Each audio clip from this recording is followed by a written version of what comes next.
Lawmakers unveiled a new bipartisan package of bills aiming to protect kids using social media. One bill would require social media companies to implement high default privacy settings at the point of design. Another would require social media companies to have free customer support services. And the third proposal would require companies to create an identity verification process to protect children.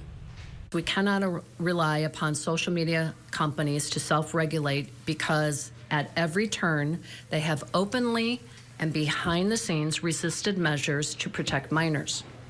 In Illinois, we have the ability to act now to ensure the well-being of our state's children.